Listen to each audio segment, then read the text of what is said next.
When I was 24, I inherited a small piece of land from my grandfather. It wasn't much, just a few acres in southern Ohio. An old house, a shed that looked ready to collapse, and a stone well that sat behind the property. The well had been there longer than anyone could remember. My grandfather never talked about it, neither did my father. Honestly, I never thought much about it. It was just an old well. At least that's what I believed. Until the night I heard someone talking inside it. I had been living on the property for about 2 weeks when it happened. It was late, maybe 10 or 11 at night. I couldn't sleep, so I grabbed a flashlight and walked outside. The air was cool. The woods were quiet. The only sounds was crickets. As I passed the well, I heard something. A voice. Very faint. Coming from somewhere deep below. I froze. At first I thought it was an animal. Then I realized it sounded like two people having a conversation. The words were difficult to make out. The voices echoed strangely, as if they were traveling through water. I remember shining my flashlight down into the darkness. There was nobody there.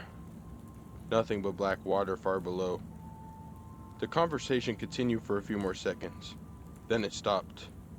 The silence that followed felt heavier than before. The strange thing was, one of the voices sounded exactly like mine. I told myself I was tired. Maybe I was imagining things. Maybe the sound had traveled from somewhere nearby. I went back inside, but I couldn't stop thinking about it. The next morning, while making coffee, I reached for my keys. Then I suddenly remembered something. I hadn't locked the front door before bed. Without thinking, I asked my friend Eric if the door had been locked. He answered immediately. The moment he responded, my stomach dropped.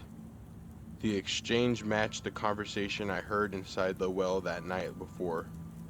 Word for word. I nearly dropped my coffee mug. That was the moment I realized something was wrong. Very wrong.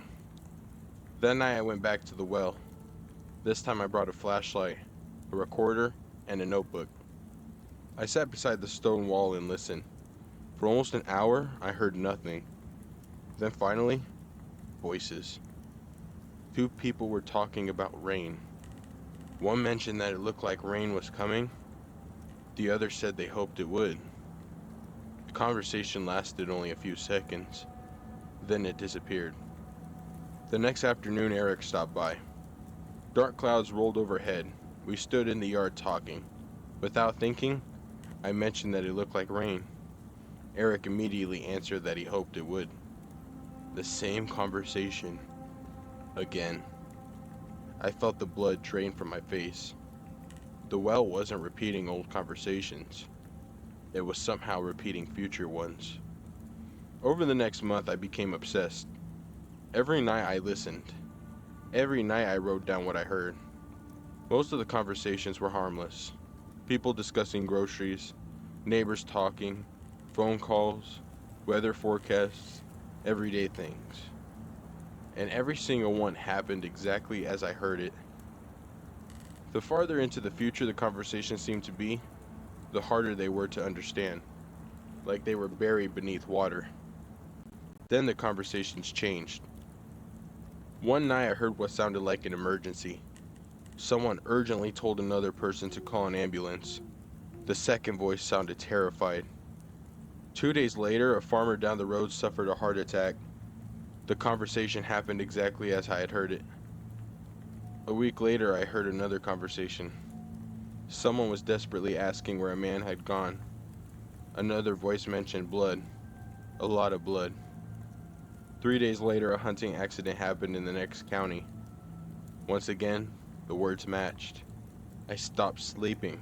I stopped eating. Stopped thinking about anything except the well. Then one night, I heard my own voice again.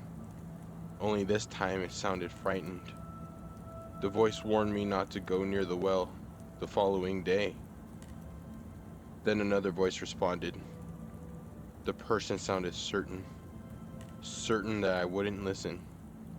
I sat there staring into the darkness.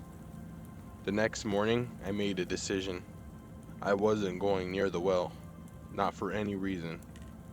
The entire day passed normally. Nothing happened. By sunset, I started to feel relieved. Maybe I had finally avoided whatever future that well had shown me. Then around 9 o'clock that night, I heard screaming outside. It came from the backyard, near the well. The voice sounded desperate, terrified, as if someone needed help immediately. And horrifyingly, the voice sounded exactly like mine. I grabbed my flashlight and ran outside. The screaming continued. The closer I got to the well, the louder it became. I stopped at the edge, heart pounding, flashlight shaking. The screams weren't coming from the woods, or the yard, or anywhere nearby. They were coming from inside the well, from deep below. Then I heard another familiar voice. The same voice I had heard the night before. The one warning me to stay away. And suddenly I realized something. The well wasn't predicting conversations. It wasn't hearing the future. It was creating it. Every conversation I had heard, every warning, every emergency, every voice, they all belonged to people who would eventually stand beside that well. The well wasn't an echo. It was a recording. And somehow, it wasn't playing those recordings before they happened. Then the screaming stopped. The silence felt wrong, heavy, like the entire property was holding its breath. A few moments later, another voice emerged from the darkness. The voice sounded older, tired, and unmistakably familiar. It sounded exactly like me. The voice calmly said that they were almost there. I stepped back. Then I heard something else. Movement. Not inside the well. Behind me. In the yard. I turned around. The flashlight beam swept across the grass and landed on footprints. Fresh footprints. Dozens of them, leading toward the well, as if a crowd had walked out of the woods and gathered around it. But there was nobody there. Only the footprints.